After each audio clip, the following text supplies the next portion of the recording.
The Sports Generals are on patrol. Welcome to today's episode of TSG with me, Unger to the Max, as well as my co-host, who is the official host of Manalytics as usual, Jason Von Young. We do this show every Thursday night in prime time from 7 to roughly 8:30. Um, we go live on the So What's the Catch Facebook page, which you should follow and like if you haven't done so already.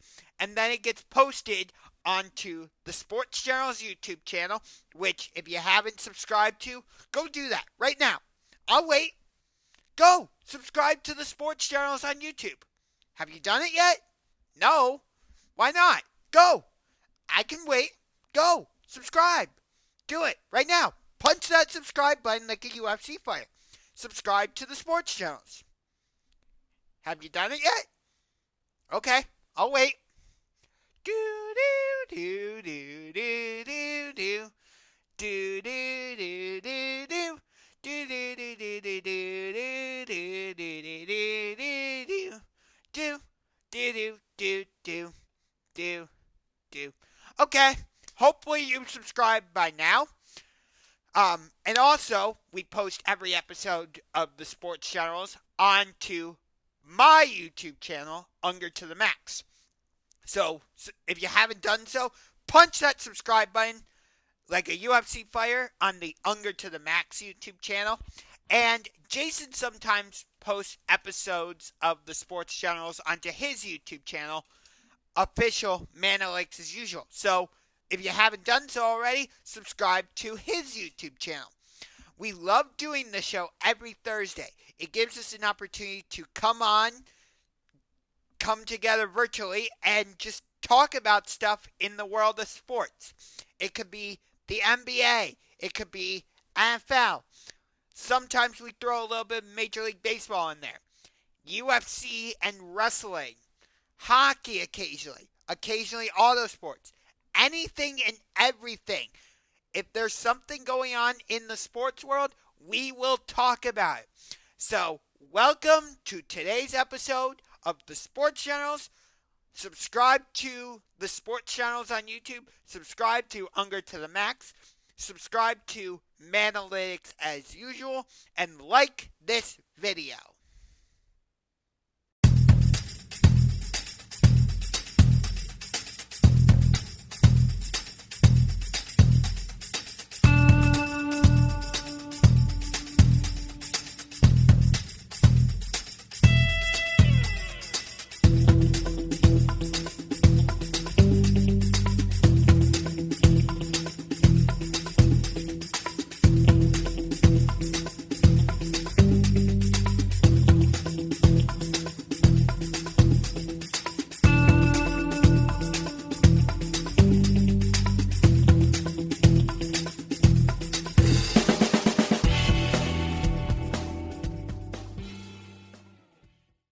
Hello and welcome to today's episode of the Sports Generals. We appreciate you tuning in. Jason will hopefully be on shortly. But in the meantime, let's see. Yeah, Jimmy Garoppolo still has not been traded yet. So he is still with the San Francisco 49ers. Now, does that mean he could possibly be the starting quarterback come this season? I think there's a legitimate chance that San Francisco may not trade him, and he could very well be the starting quarterback for San Francisco come week 1, when I believe they take on the Chicago Bears, if I'm not mistaken.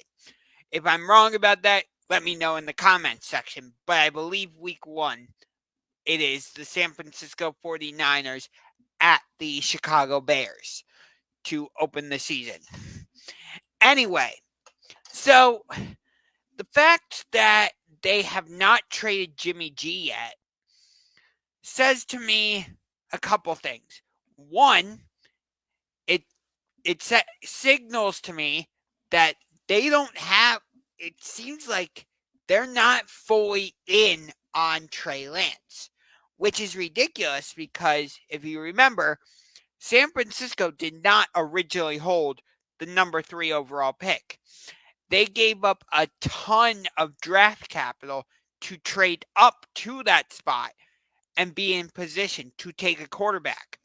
We knew that Trevor Lawrence was going number 1 overall, and we knew Zach Wilson was going number 2 overall, but we weren't sure who was going number 3 overall at the time. It could have been Trey Lance. We were hearing it was going to be Trey Lance. We were hearing that it could have been Mac Jones. We were hearing a fair amount. So nothing was set in stone. And here's Jason. Let's bring him in. What up? Hello, man. How How you you doing? doing? I'm doing all right. How about yourself? Man, slow. Slow. I'm just putting my camera up. All right, cool. I was just talking about Jimmy G and the San Francisco 49ers because as of right now, he's still with the team. They have not traded him yet. And to me, that says that I don't think they're fully invested in Trey Lance. Yeah, that's exactly how this looks. Apparently, Trey Lance hasn't come. He hasn't progressed as the upper management brass has wanted him to. And they keep throwing out these little mixtapes about him doing good and how good he looks on the off season. His accuracy is improving, blase, blase, blase. But the truth of the matter is they haven't let go of Jimmy G. And the fact that they have not let go of Jimmy G lets you know all isn't well in San Francisco. So I'm with you, man. Something's up. It's just they're not letting us know why. But Jimmy G should have been left. Yeah. And think about this for a second. We had a pretty good idea that Trevor Lawrence was going number 1 overall to the Jacksonville Jaguars in that draft. And we had a pretty good idea that Zach Wilson was going number 2 overall to the New York Jets. Now, San Francisco did not originally hold the number 3 overall pick. I believe it was Miami, if I'm not mistaken. But San Francisco gave up a ton of draft capital to move up and take the number 3 spot to be in a position to take a quarterback because you knew that's what was going to happen. And we, like I was saying before, right before you got on, we were hearing, oh, it could be Trey Lance. Oh, it could be Mac Jones. And of course, we know what ended up happening. They took Trey Lance. So if you don't start Trey Lance this season, I think the 49ers, I'll use this expression, end up with egg on their face. Because, again, think about the shit ton of draft capital they gave up to move up to number 3 to take Trey Lance. And you're still not going to start him? Yeah, this is not looking good at all, man. They absolutely when you give up the farm and move up to get a player, and that player for whatever reason has yet to get on the field at a consistent level. Yeah, this is egg on your face, and you need to clean it up. And I don't even think if you could clean it up because it's that bad. It's just it's a overall bad look. I just wonder how much cachet upper management or the GM has because of this pick. It's not looking good, man. No way how you slice it or dice it. But I would think Trey Lance has to get on the field, and I'm thinking week 1 at the minimum. Yeah.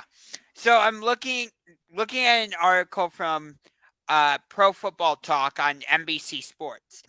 And the trade was the Dolphins sent the 3rd overall pick to the 49ers in exchange for the number 12 overall pick in that year's draft, a 3rd round compensatory pick, and first round picks in both 2022, as in this year, and 2023.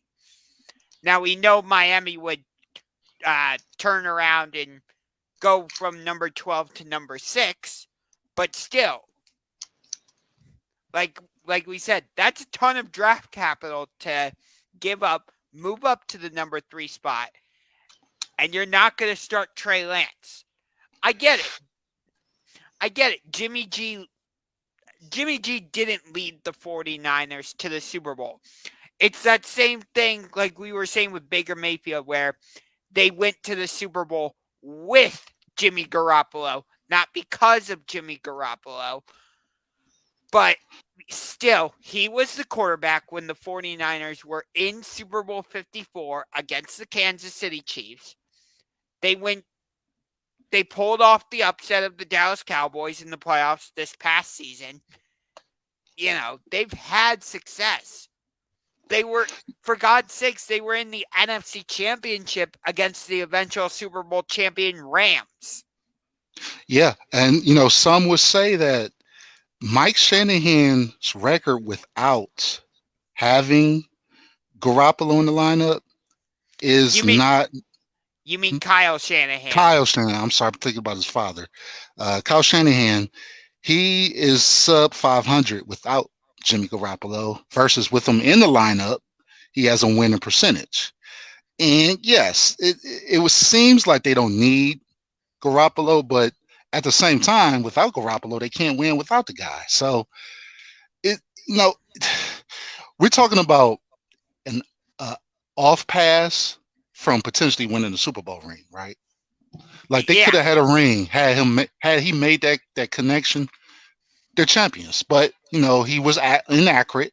That didn't happen. So the rest is history. But the kid wins with them. I mean, he's one of the people that the locker room likes him.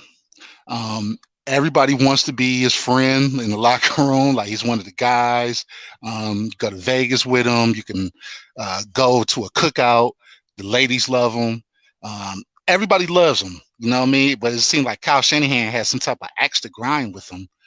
And that was really the only person that was preventing that from being a success. So he decided to move up, use all the capital to go ahead and obtain Lance.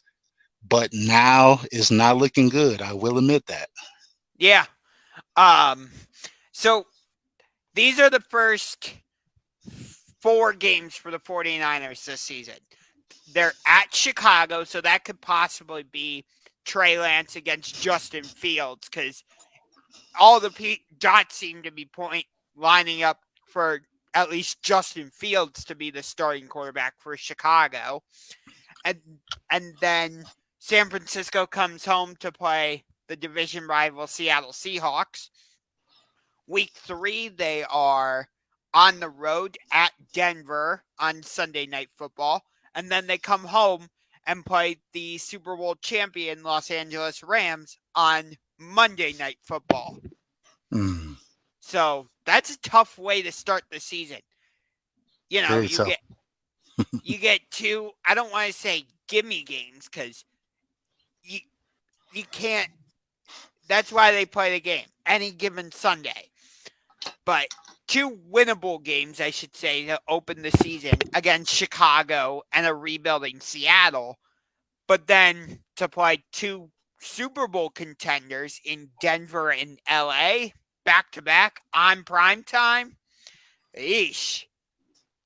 Yeah, this is going to be a tough battle for them, no doubt about it. And then not to mention, the chaos with Deebo Samuels. Like, I'm sure he's still unhappy with his situation right now. He's made it clear that he wanted to move from San Francisco. So it's a lot of chaos there. Yeah, there definitely is. And yet George Kittle, we haven't heard any news about him. What is he, just off to the side with his WWE Championship belt, like jamming with a giant boombox? Like, yep, I'm just here. I'm always happy. I don't care. What? Hopefully he's in the ice bath, because he usually takes his body through the rick going through the season, man. A lot of wear and tear for him, but absolutely one of the toughest guys on the field, anybody they play against. Yeah, I agree with you on that one. So we just briefly touched on Baker Mayfield in that Jimmy G discussion. Do you think the Panthers will be crazy enough, or whatever word phrase you want to use, to actually start Baker Mayfield week 1 against the Browns? Uh, Not crazy if he wins during training camp. I think whatever quarterback wins during training camp deserves to start the game, no doubt about it. But if they're just looking to rush him in just for the sake of him going against his old team and trying to prove the doubters wrong, yeah, there's no way to go about it, because not only are you setting him up for failure, you're setting up your entire team for failure as well. And despite despite the quarterback quandary that the Panthers have, their team is still inferior to the Cleveland Browns overall, because we have a better team from top to bottom. So, if they want to just rush him in to play, that's not the right move. But if he wins that starting spot, so be it. Yeah. Baker Mayfield is going to push to start that game because, Hmm. as he always says, I play with a chip on my shoulder. And like he said in the post game against Atlanta a couple years ago, I woke up feeling dangerous and all this and that. And Hmm. How do you you, play with it? I just don't understand how he has a chip on his shoulder and he was the first pick overall in the draft. It's kind of weird. You know what I mean? yeah, I I think because people were saying after his 2018 season, oh, you weren't actually successful. That was just like rookie magic type thing. No, and me personally, and where I stand with Baker Mayfield. I'm not a big Baker fan, but what's real is real. And coming out of Oklahoma, he was good. He was accurate.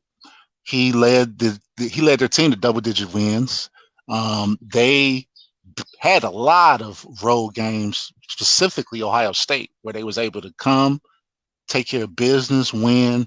He led that team, and that translated into his rookie season, where we seen the same things he was doing out in Oklahoma, in Cleveland. And I wouldn't say that was just some rare, like, that's not an anomaly.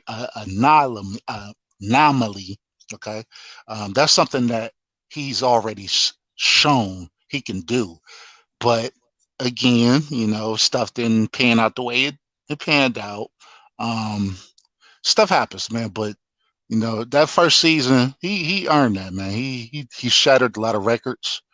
Uh, Albeit we were throwing a lot, because we were behind a lot of games. But um, he put on pure magic.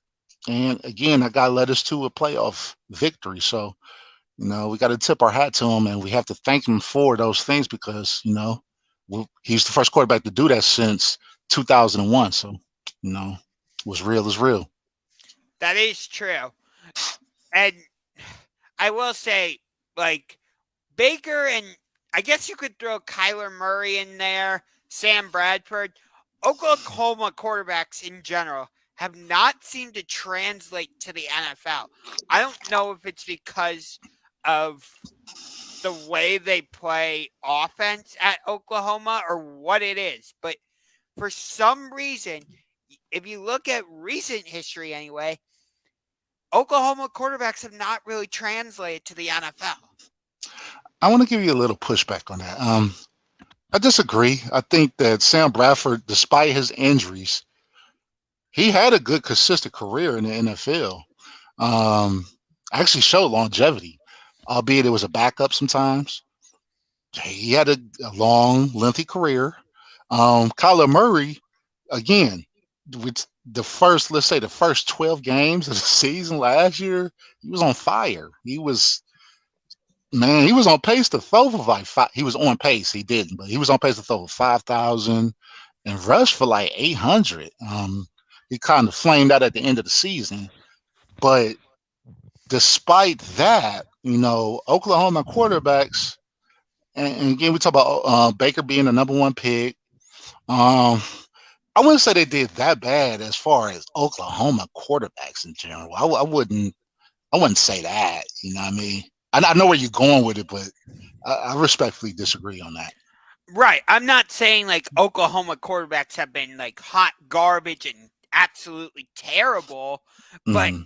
I'm just saying like you look at the type of numbers some of these Oklahoma quarterbacks have put up recently while they've Mm-hmm. been, at the University of Oklahoma or Oklahoma University. I don't freaking know. Big It 12. gets it gets confusing. But no, you just brought up the Big 12 and like how there's basically no defense in the Big 12. That's true.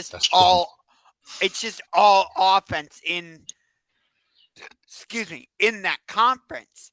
That's true. Yeah. So That's true. that that's why I'm saying like it.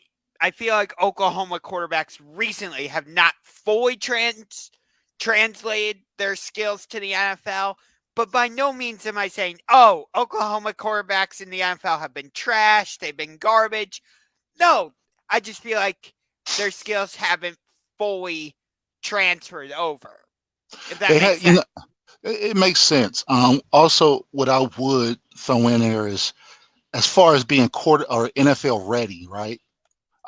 Absolutely, they were NFL ready because Lincoln Riley, being able to teach them and them being able to have those film sessions with them, being able to tighten up on the mechanics, know what to look for as far as what the defense is showing you and what to leave on the field and take on the field.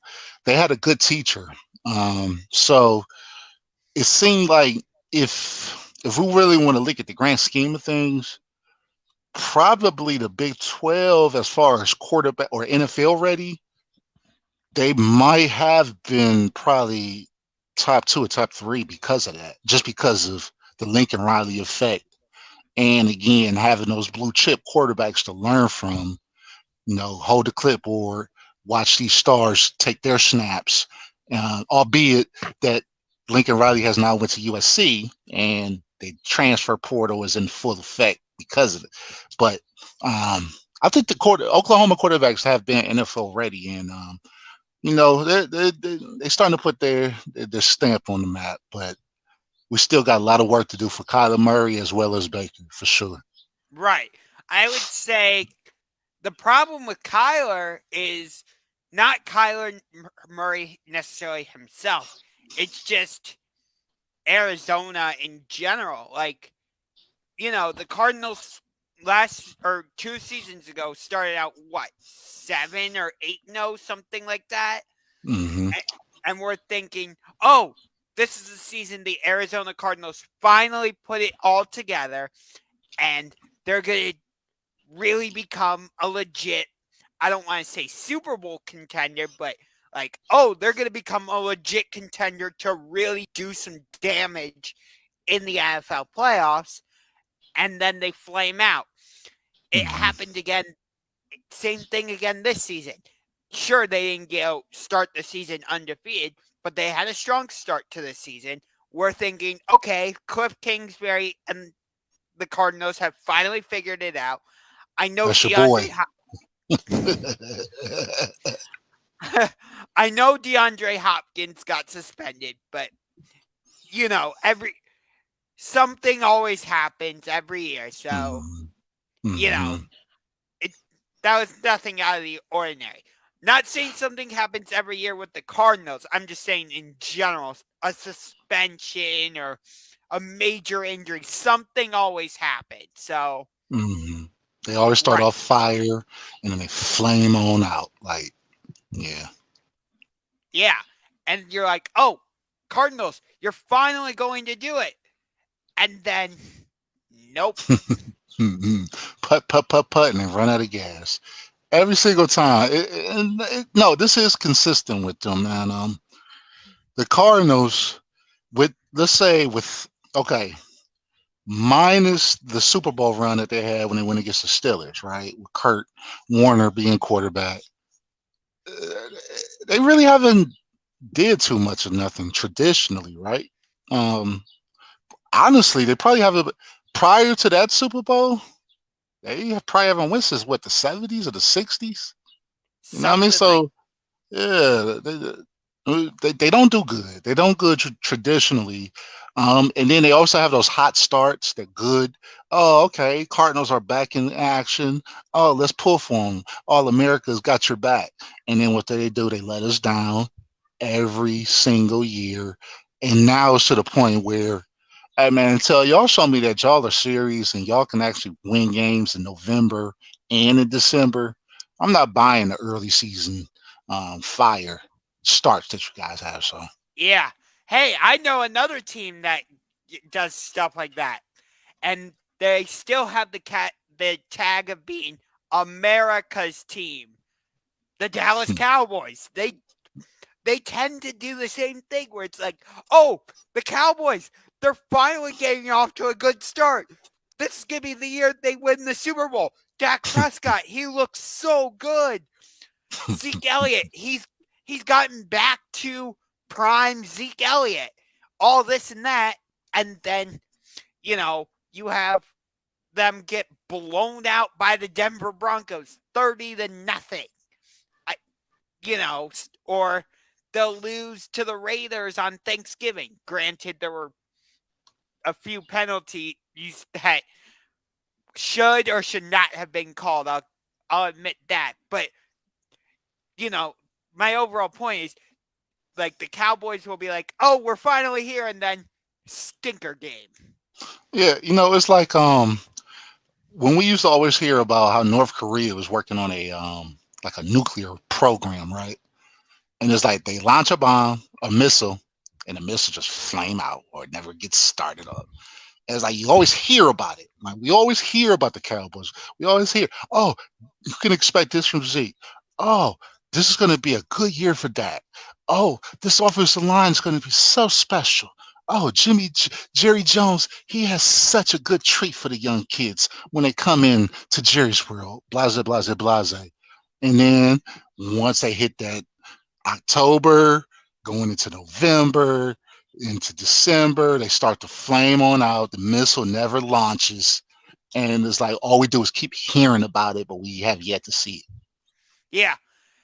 And, because they're the Dallas Cowboys, we talked about this a few episodes again. They're always going to be in the national spotlight, whether that's on Fox with not Troy Aikman and Joe Buck anymore because they moved over to ESPN for Monday Night Football. But so whoever's going to be the main broadcasters for Fox, but we know with CBS it's going to be Jim Nantz and Tony Romo. So we have to hear all this cowboy love with Tony Romo.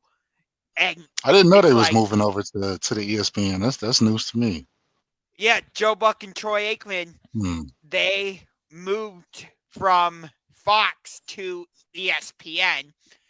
And Al Michaels, he's no longer with NBC. He moved over to Thursday Night Football, which will be on Amazon Prime.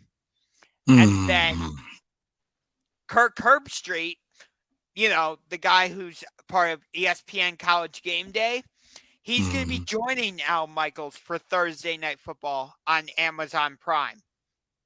So what about Monday night? I mean, Sunday night. What was? So they live in Collinsworth by itself? No, it's going to be Mike Tirico and Chris Collinsworth. Oh, I could dig with that. Okay, that's cool. Yeah, That's solid. Yeah, that's solid. I think Fox's broadcast team is going to be Kirk. I don't know how you say his last name, like Burkhart, something like that, and Greg Olson. Yeah, there's room for opportunity for sure. Yeah, and their broadcast, and they have the Super Bowl 57 broadcast this coming season from, coincidentally enough, Arizona. Oh wow. Hey, long as Booger ain't calling the games, man, it's all good because I think he's a terrible analyst. Yeah.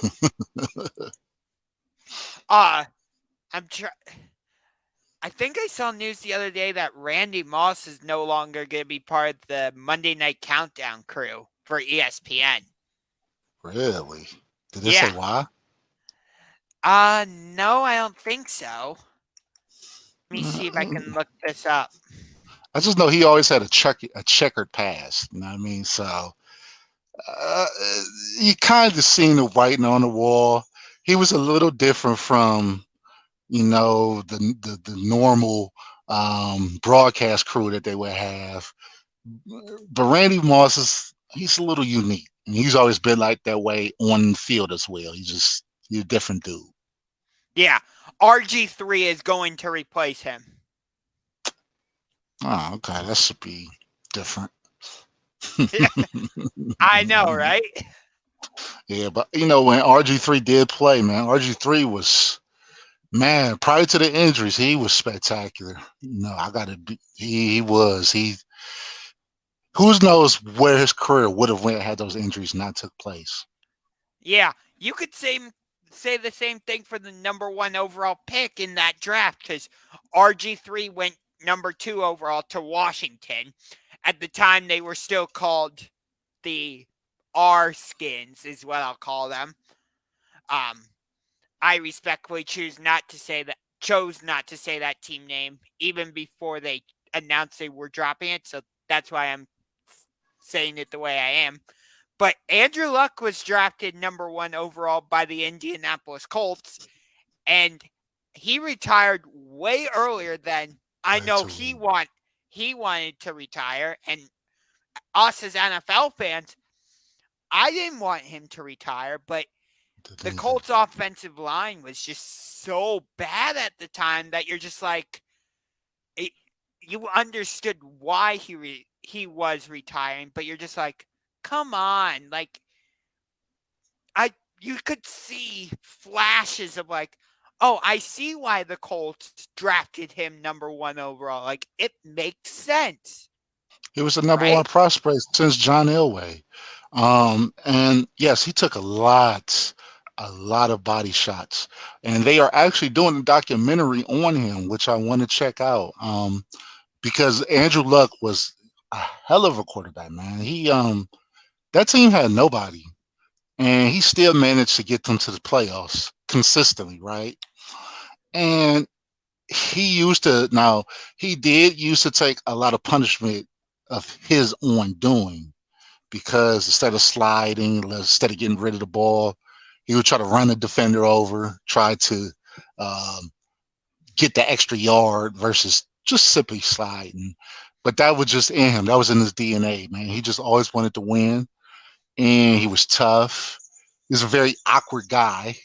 His interviews is very bizarre, but he was a good guy, man. He's a good guy. He was a good ambassador to the league. And I still wonder, like, if somebody tried to get him to come back from retirement, because I would think he still could play, man. He would still be in his 20s, isn't he? I think so. Let's see. Yeah, I think he would be like at least probably like 27, 28. So he's just getting into prime time. You know what I mean? Like, he hasn't had any type of wear and tear or damage done to him since he's been away from the game. And watching the game from the sideline, you can, of course, self-teach yourself. Okay, if I'm out there, I'm not going to make these bad decisions like I was doing. So it's like it helps them. Yeah. So I just looked it up. He is 32. Oh, 30, so he got about 8 years left. Like, realistically. Yeah. Or And if we're going by Tom Brady's timeline, then 13 years left. 13 years. And just think about it. He hasn't played in the last 4 years. Right? So,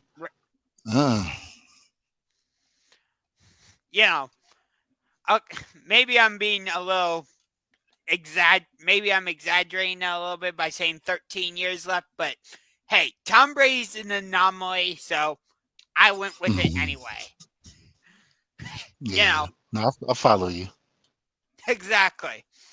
So I'm looking at my Pittsburgh Penguins hockey stick that I have like in front of me, and it reminds me, when the Cleveland Browns go to play Pittsburgh this season in Week 17, they're not going to be going to Heinz Field anymore because it's no longer called Heinz Field. It's called Ayrshire Stadium or something weird. That's so Pittsburgh of them. So Pittsburgh. Like, it's not even a Pittsburgh-based company. Like, Yeah, really? I've started to notice that like it really comes down to what $1 million or $1 billion corporation want to get the naming rights to any type of arena or stadium or dome. Here, let me cut you a check and then write my name on the arena. And it's taken away from the actual, the feel of going to Three River Stadium when I was a kid, or playing at Camden Yards for the Orioles. It's a different type of war. It's just a different situation now, man. Right. Like, as a Browns fan and as an NFL fan, I only know the Steelers to play in Heinz Field just because that's where they played during my lifetime. Mm-hmm. Unfortunately, I didn't get to watch them play at Three Rivers. I only can rely on YouTube and stuff to watch old games from when they were at Three Rivers and whatnot. It was hard artificial turf. Artificial turf was like cement, and they always used to kick our ass there. So you didn't miss nothing, brother. I watched a video about I love watching videos about the history of jerseys for every team and stuff. Apparently, at one point, the Steelers tried putting the golden triangle on their jerseys, but after the first time they washed them, they faded, so it looked more like mustard. And the people would look around and be like, "What is that?" I think they tried. I want to say they tried it in the '80s. I think, and then they got away from that. But traditionally, that urine and black color that they wear, urine yellow, it's traditional, man. I mean, no doubt about it. You see those terrible towels. It don't matter which year or um which generation you're referring to. You see that terrible towel, you're gonna always think of the Steelers. You're always gonna think of the traditional black and gold. Same thing with the 49ers, America's team, even the Cleveland Browns. Traditionally, we've had these colors, with the exception of these ugly uniforms I used to hate, but we got away from these and went back to tradition. And, we look back at those, like me personally, right? I would look back at, let's say, the Seahawks old uniforms with Steve Largent. It was like back in the '80s and early '90s. I was like, man, those Yeah. some ugly uniforms. But the uniforms was dope when they wear them for the throwback days. Oh, are you talking about the ones they wore in the Kingdom? I think when they were Yes, silver and the Seahawk was green and blue. It was absolutely. meant to be their sci-fi look or whatever. Mm-hmm. Yep. Yeah, it's the old uniforms seem to look better when you wear them the second time around. And I got a feeling, right? I think that with the Cavs, remember when we went to the finals, when we won the championship down 3-1 in the finals, and those blue Cav No, uniforms. no, we were wearing the black T-shirt jerseys when we The black won Game T-shirts, but 7. sometimes we wear those blue ones, or that was the year before. We wore those blue jerseys for games 1 and 2 in Golden So, State. regardless, I used to hate those uniforms, right? But I think that if I see them again, I'm gonna be like, man, those some dope uniforms, and this is gonna bring you back to the time where we were champions. So, Hey, speaking of new looks and stuff, let me just touch on this. I recently wrote an article for Fanside on the Dog Pound Daily page, which is, by the name you can guess, it's the Cleveland Browns page. And it was I got so much shit thrown at me on Twitter and in the comments section of the article because the article headline was, "Should the Cleveland Browns consider going through a rebranding and a renaming?" And here's why. Think about it. We have one end of our stadium is called the Dog Pound, right? Then Right. we have that alternate logo, which is a dog head. And then we have a mask, like a costume version of a mascot called Chomps, who is a Mm-hmm. dog. Then we've had an actual, like, living dog named Swagger. He was a bull mastiff. He has since passed away, but now we have a new bull mastiff named Swagger Jr. So with all this dog stuff, I'm like, why not rename the Cleveland Browns like the Cleveland Bulldogs or something? I mean, Yeah, I could see why you would get some backlash on that. And yeah, we probably wouldn't stick with the Browns, but the dog pound, that particular name, that came from Hanford Dixon and Frank Minifield and them boys, right? Back in the early 80s, when we used to play at Municipal Stadium, and they would get an interception. They would go to the which is now called the dog pound. They go to that section, get them riled up, and then over time they would start getting real rowdy, a lot of ruckus, throwing batteries at opposing teams and blase blase. But Hanford Dixon originated the dog pound, and we know it's like, okay, with the team in Washington, right? They would be called the Hogs, right? But it's like, what did I have to do with your name? So, but you know who you was talking about. So, I think it's the same type of format with us. The Dog Pound, we know who you're talking about, but the Browns, I like the way our history has treated us with that name. I want to keep that going. yeah, I, I, I'm not gonna like go online and start a campaign for the Browns to change their name or anything like that. But it was just like something that was on my mind. I'm like, I've had that thought for years where I'm like, wait a minute, we have all these dog elements, but the name Browns doesn't go with the dog elements like directly. Mhm. I I understand the history that you just explained for why part of the Mhm. stadium has the nickname Dog Pound. I totally understand that and I fully appreciate it. I, Mhm. but in the same breath, I'm like, the two don't go together. Yeah, Yeah, it's weird. it's it's weird, you know. Hey, but I applaud you, man, because that's a courageous move on your behalf. So I Oh, applaud you. I I know. You have no idea the amount of shit that I got I can on imagine. Twitter. I can I'm imagine. just like my editor was like, I was debating whether or not to post your article on Twitter. Hey, And no, I'm like, hey, all controversy is good controversy. So that gets at least that gets the conversation started. But I'm yeah. sure where the conversation is going to end at for sure. Oh, I know. Um, I also think it's interesting. The Browns are the only team in the league that doesn't have a logo on their helmet. No Yeah, logo. that's weird. That's weird. Yeah, yeah. It's like, man, like even when they were saying we was going to get new uniforms, and I thought for a minute that they were going to bring back um, the fighting Elf. midget or elf, Elf. elf midget.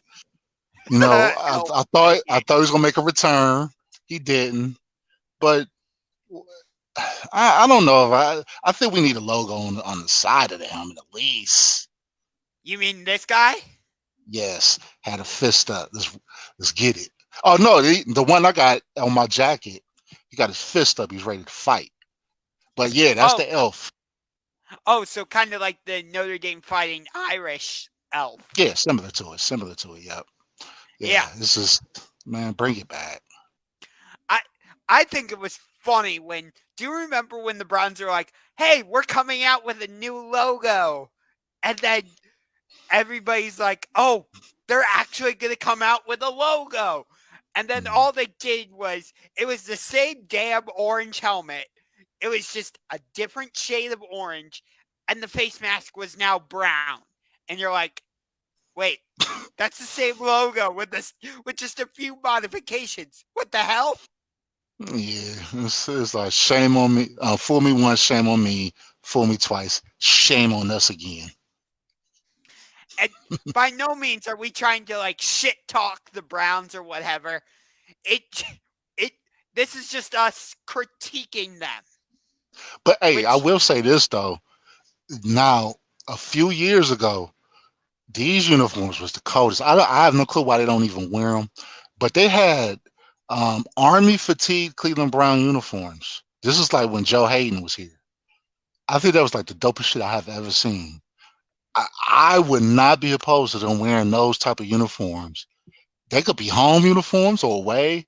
That'll be the first of their kind for sure. But them army fatigues was like that shit was magic. I think it's interesting. Like, you know, you look at the NBA, for example, you don't, even if your team is at home, you don't know if you're, when you go to the game, like, unless the team releases like a jersey schedule, you don't know if they're going to release or they're going to be playing in their away jerseys, their home jerseys, some throwback jersey, an alternate jersey. You have no freaking idea.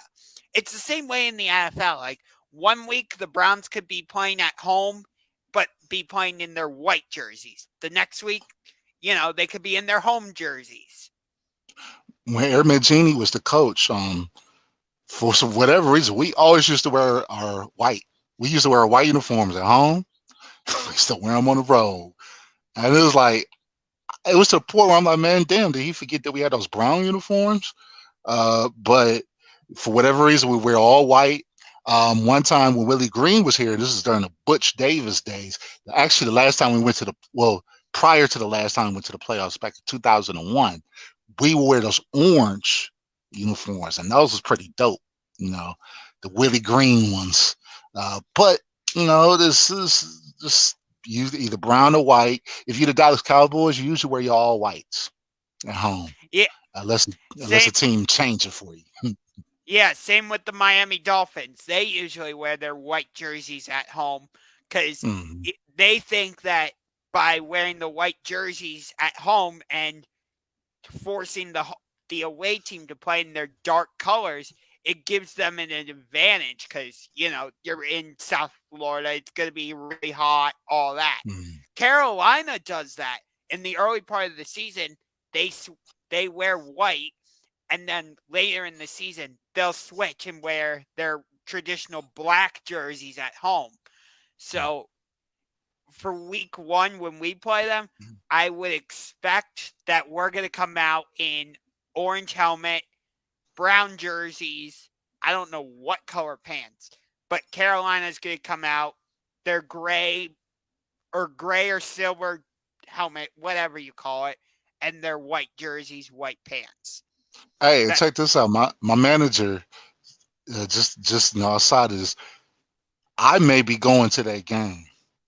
I just Oh, found out really? about that. Oh yeah. So, and I think you're gonna be down there also, right?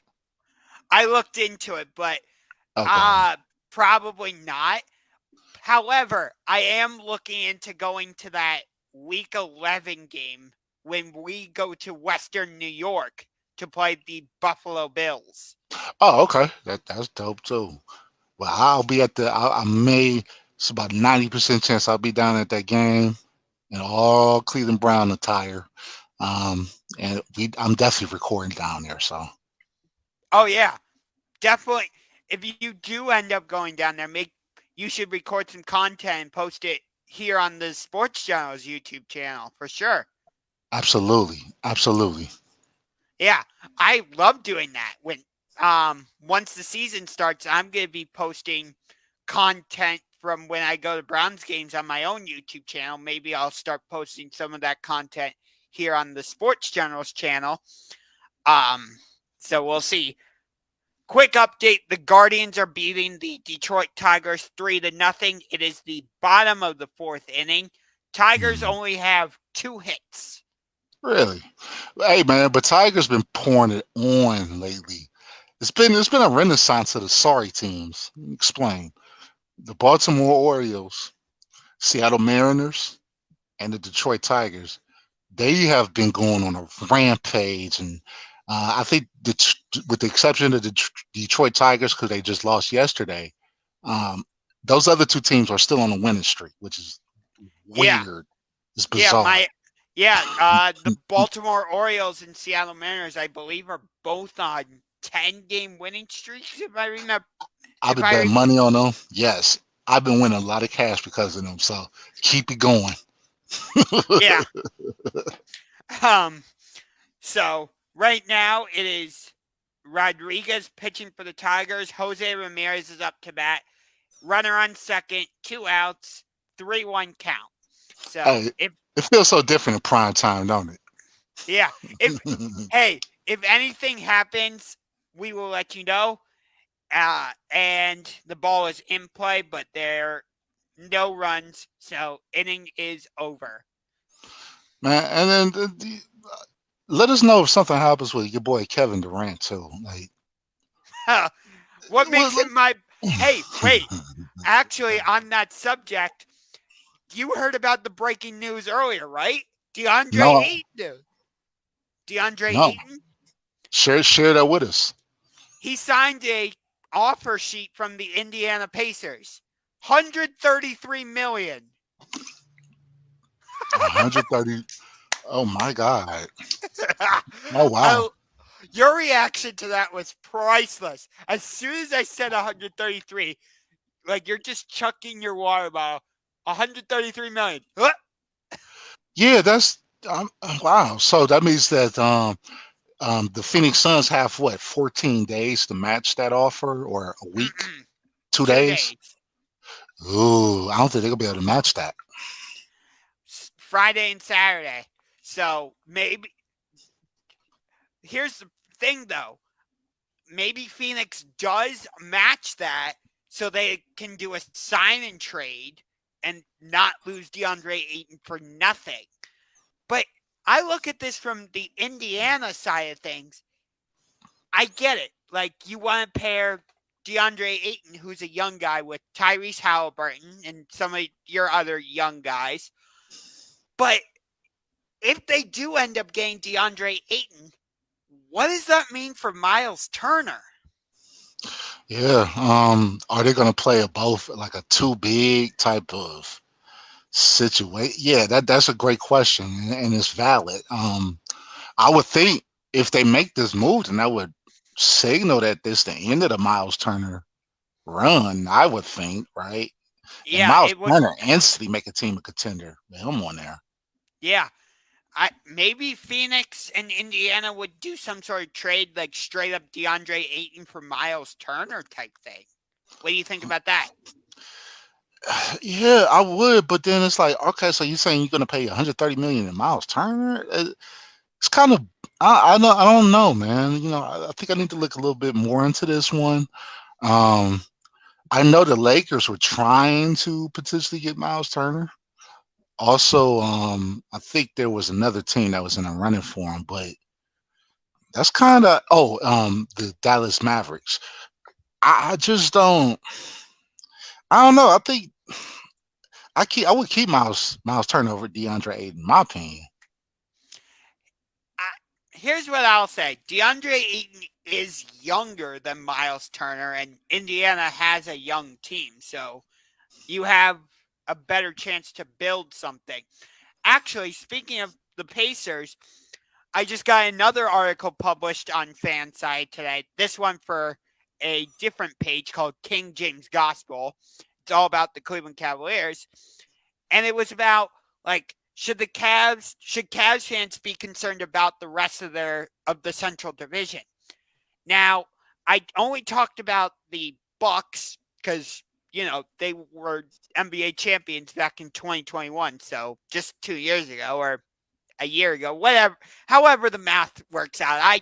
Math and I didn't always have the greatest relationship. So, oh wow, I made a mistake. Forgive me. But I talked about the Bucks. I talked about the Chicago Bulls.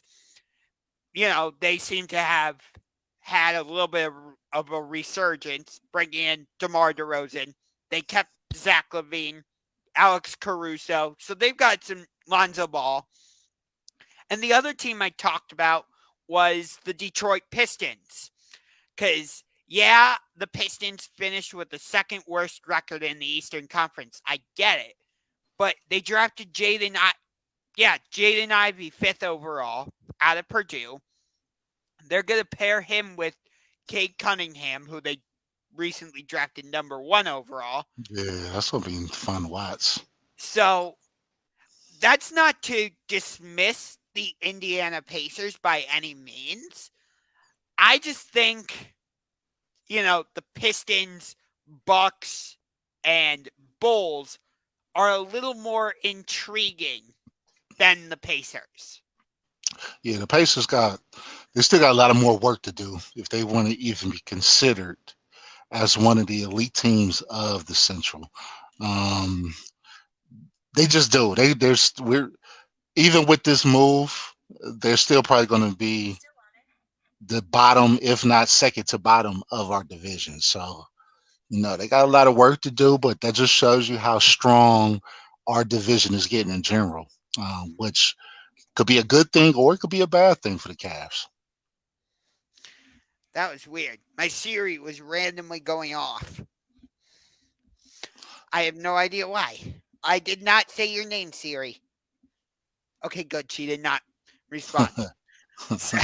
It was weird. As you were talking, I kept hearing this voice, and I'm like, is somebody else in my recording studio? And I'm looking around. Nobody else is here. And I'm like, oh, that's Siri. Be careful, my friend. You never know who's watching. It's like from that book, 1984. Big Brother is watching. Man's always watching. Yeah.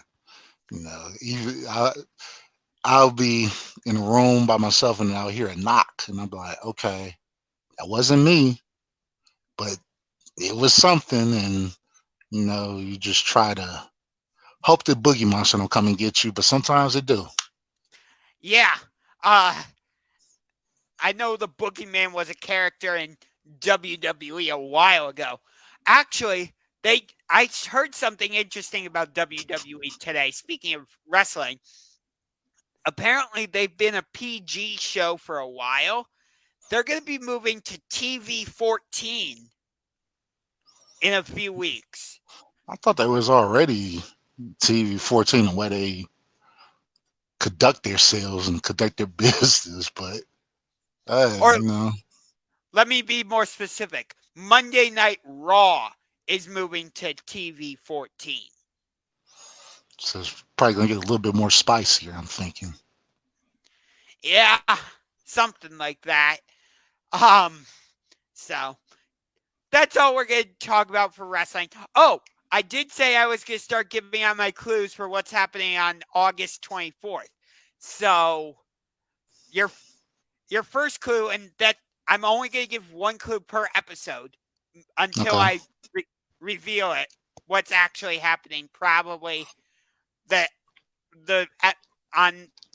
Thursday before August 24th, whatever date that is. I don't have a calendar right in front of me, but anyway, the clue for today is half dead. Half dead. Yes. You're not trying to not argue, my friend. No. What? Okay. What would I be? I have no. I'm just taking a guess. I don't know what you're talking about. Legitimately. Getting married, but hey, this is supposed to be a good time. It's a good time for some people. For some people, it's basically halfway dead. All right. Well, we got about 5 minutes left in today's episode. Unless we want to make this first episode to go the hour and a half like we talked about. I'm good either way. Okay. Yeah, it's cool. We could probably let's go an hour. Go an hour All right. today. Yeah, and then All with right. the next week going forward, hour and a half. All right. So this week we're going to stick to an hour. Next week and moving forward, hour and a half. So stay tuned for that. And again, 7 o'clock is our new time every Thursday. So if you haven't done so, subscribe to the Sports Generals on YouTube. Follow So What's the Catch on Facebook. Subscribe to Unger to the Max on YouTube. Subscribe to Manalytics as usual as well on YouTube. And we got about 3 minutes left, roughly. So Therapy Thursday. Mm, I what don't really bothers you? have it. Uh, I actually I gotta try and come up with something this week. It's okay. Uh, I guess I could get the ball rolling on it. When we're driving, okay, and this has nothing to do with sports. It's just when you're outside, you're driving on the road, okay. There's a car next to you, and the car happens to think that you're wanting to race with them, right? And it's two cars that usually do this, right? It's either a the if you're driving and you see the Corvette guy, okay, usually wearing some shades or something, just like, dude, I don't even look their way because I'm not even trying to get into a speed race with them. But then there's a new contestant that's starting to come into play, and it's a Chevy, the Chevy. Oh man, I'm having a brain fart. Tahoe. But not the Tahoe. It's the new Chevy. Man, I gotta think this one out. Um, they just came with the new body style racing car. It's a Chevy, not a Commander. Chevy. I'm about to find this out now for you guys. Chevy. Let's see here. Chevy Spark. No. Now, let me get this up. And while I'm looking for it, these people are a special breed, right? Because they always try to race you, even when you're not looking for a race. And it's a Chevy. Here we go. Not a Corvette, but right. Let's see here. Chevy. Uh, it is a Chevy. I don't know why I can't find this car all of a sudden. Um, hmm. hmm Camaro. Chevy Camaro. Okay, so you chilling, you minding your business. Then a Chevy Camaro pulls up. Chevy Camaros always are trying to race people. I don't know why. I don't know if this is an insecurity of theirs. It's a nice car. I love it. I don't have one, but I admire it. I tip my hat to him. But unlike Corvette guy, he waits for you to look at him to signal you're ready to engage in a race. Camaro guy is going to try to punk you into racing them. And then when they, I guess, speed to the next light, and then we're both at the same light, same spot, it's like, okay, did you get what you were trying to achieve out of this? But Camaro guy, you're not Chevy. I mean, you're not Corvette guy. Pipe down. You have a nice car. It's clean. But stop trying to race everybody, man. Some people ain't trying to get tickets. Some people got warrants and stuff. Uh, Chill out. That's all I got to say. Like, be easy. Yeah. Um.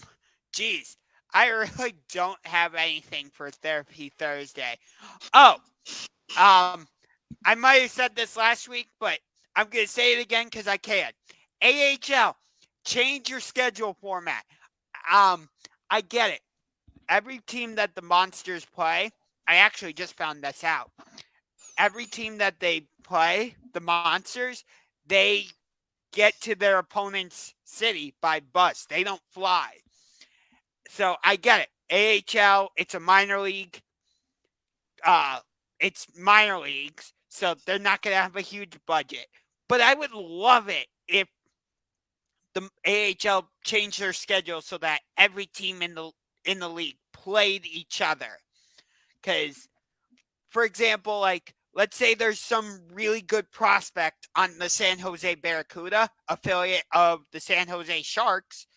Well, the Cleveland Monsters and San Jose Barracuda don't get to play each other. So Monsters fans here in Cleveland aren't going to get to see that really good prospect that could get called up to the NHL at any moment. Or, for example, like, let's say there are Boston Bruins fans and New York Rangers fans living in Cleveland. Well, the Bruins AHL affiliate, the Providence Bruins, and the Rangers AHL affiliate, the Hartford Wolfpack, they don't come to Cleveland. So the Bruins fan and the Rangers fan don't get to see their team's AHL affiliate play against their hometown team, the Cleveland Monsters. So Interesting. yeah. So I would love it if the AHL would change their schedule so that every team in the league plays each other. It's probably not going to happen. Cleveland getting an NHL team is probably not going to happen, although No, I it's would probably love it. not. Yeah, that'll be nice. but if Cleveland had an NHL team, I would definitely become a fan. But the problem is, the Pittsburgh Penguins, 2 hours away. Columbus Blue Jackets, 2 hours away. Detroit Red Wings, roughly 3 hours away, something like that. And the Chicago Blackhawks, they're only like 6 hours away. I know it's a bit longer of a drive, but still. And then you have the Buffalo Sabres, who are within driving distance. So Cleveland's in a bit of a black hole when it comes to the NHL. Yes, they are. Unfortunately, all we have is the Columbus Blue Jackets, but who knows what the future holds. But go Penguins. All right. So I think that's going to do it for this week's episode. Thank you for tuning in. Again, if you haven't done so already, make sure you subscribe to the Sports Generals on YouTube, subscribe to Unger to the Max on YouTube, subscribe to Official Manalytics as usual on YouTube. Anything else? Go Browns and be safe out there. Drink your water. Yes. Don't drink and drive. Don't drink and drive. That's how we do it. Yes.